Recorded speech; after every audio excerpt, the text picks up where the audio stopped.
જય હિન્દ, જય ભારત મિત્રો. સ્વાગત છે તમારું નવા વિડીયોની અંદર. આ વિડીયોની અંદર આપણે ચર્ચા કરવાના છીએ કે જો તમે પણ એક સામાન્ય વર્ગના માણસ છો, તમારી ઇન્કમ પણ આઈટીઆરની અંદર આવે છે, આ ઉપરાંત તમે જો ઇન્કમ ટેક્સ રિટર્ન ફાઇલ કરતા હોવ છો, તો તમારે વર્ષ 2025નું ઇન્કમ ટેક્સ ફાઇલ કરતા પહેલા અમુક નિયમો છે એ જાણી લેવા જોઈએ. કારણ કે સરકાર છે એ હર વર્ષે આવકને લઈને અમુક સમય મર્યાદા છે એ નક્કી કરતી હોય છે. આવકનું જે આઈટીઆર રિટર્ન ફાઇલ કરવાનું હોય છે એની પણ અમુક સમય મર્યાદા હોય છે. આ વખતે આપણે વાત કરીએ તો 15 નિયમો છે એ બદલાયા છે. આ નિયમો શું છે એની આપણે વિગતવાર ચર્ચા આ વિડીયોની અંદર કરીશું. એ પહેલાં જો ચેનલની અંદર નવા છો તો ચેનલને સબસ્ક્રાઇબ જરૂરથી કરી દેજો અને વિડીયોને બીજા લોકો સુધી પણ શેર કરી દેજો.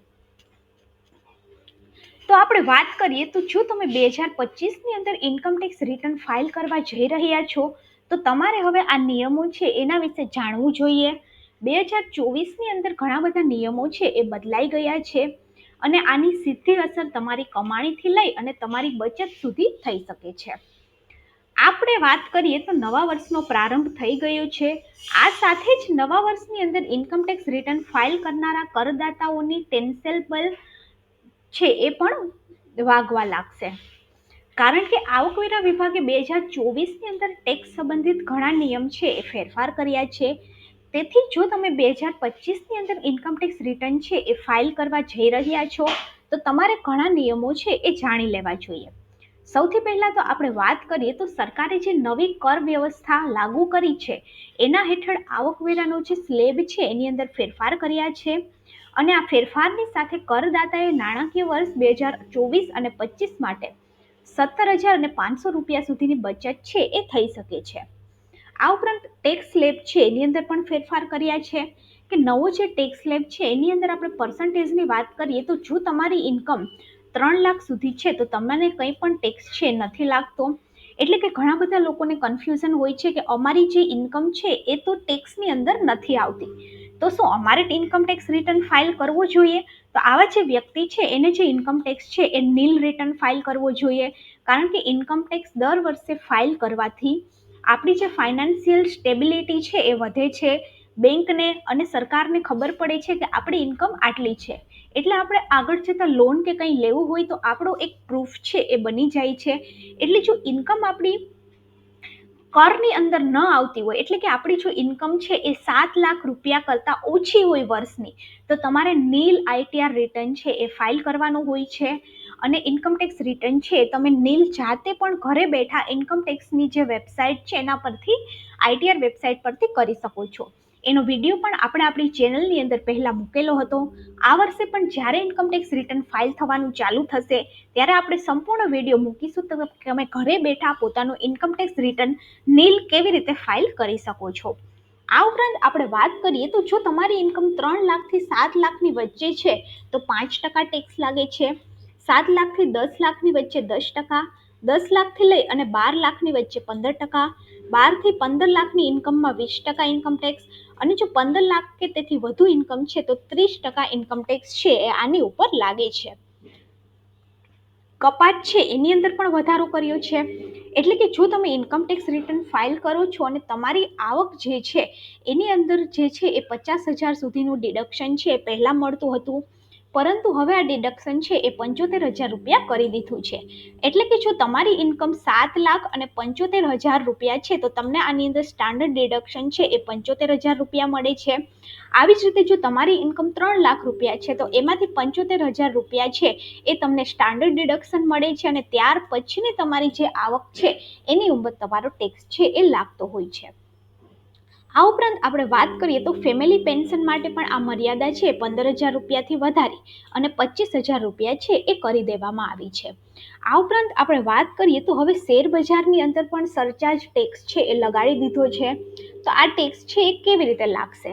તો આપણે વાત કરીએ તો શેર બાયબેકની અંદરથી મળેલી જે રકમ છે એના ઉપર વ્યક્તિગત ધારકો દ્વારા સ્લેબના દરો અનુસાર ટેક્સ છે એ વસૂલવામાં આવશે. એટલે કે તમારું જે લોંગ ટર્મ કેપિટલ અને શોર્ટ ટર્મ કેપિટલ છે એની અંદર પણ હવે ટેક્સ લાગવાના ચાલુ થઈ ગયા છે. એટલે કે જો તમારે શેર બજારની અંદર કંઈ લોસ થાય તો એની અંદર સરકાર છે તમને કંઈ મદદ નથી કરતી, પરંતુ જો તમે લોંગ ટર્મની અંદર કંઈ કેપિટલ ગેઇન કરો છો તો એના ઉપર તમારે અમુક ટેક્સ છે એ ભરવો પડશે. આ નવો કાયદો છે એ 1 ઓક્ટોબર 2024થી અમલમાં આવ્યો છે અને એવી વ્યક્તિઓ આવકવેરાની જવાબદારીમાં વધારો કરી શકે છે કે જેમની આવક પર 30% સ્લેબ દર લાગે છે. જો કે વ્યક્તિની આવક પર 20% કરતાં ઓછો ટેક્સ લાગે છે તેમનો ફાયદો થવાની શક્યતા છે. આપણે વાત કરીએ તો શેરની ખરીદીમાંથી વેચાણની આવક ઉપર ટેક્સ છે એ ચૂકવવો પડશે.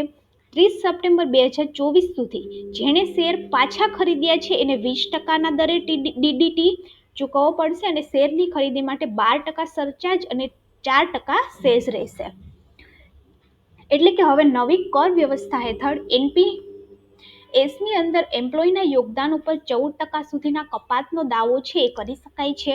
અગાઉ આ મર્યાદા છે એ 10% હતી. એટલે કે જો તમે એનપીએસની અંદર તમારું રોકાણ કરો છો નેશનલ પેન્શન સ્કીમની અંદર, તો એની અંતર્ગત પણ તમને અમુક ટેક્સ છે એ છૂટછાટ મળે છે કે જે પહેલા 10% હતી હવે તમે 14% સુધીનો દાવો છે એ કરી શકો છો. અને આ જે છે 18CCD2 હેઠળ થઈ શકે છે. આ ઉપરાંત એલટીસીજી અને એસટીજીસી છે એની ઉપર પણ નવા દરો લાગ્યા છે. એટલે કે short term capital gain. Short term capital gain એ છે કે જે તમે શોર્ટ ટર્મ્સની અંદર કંઈ ઇન્વેસ્ટ કરો છો તો એના ઉપર જેમ કે મ્યુચ્યુઅલ ફંડ, ઇક્વિટી, એના ઉપર તમારે 20% ટેક્સ છે ચૂકવવો પડશે. અને લોંગ ટર્મ કેપિટલ ગેઇન એટલે કે તમારા લોંગ ટર્મ્સના જે કેપિટલ છે એસઆઈપીસ છે એના ઉપર તમારે 12% ટેક્સ છે એ ચૂકવવો પડશે.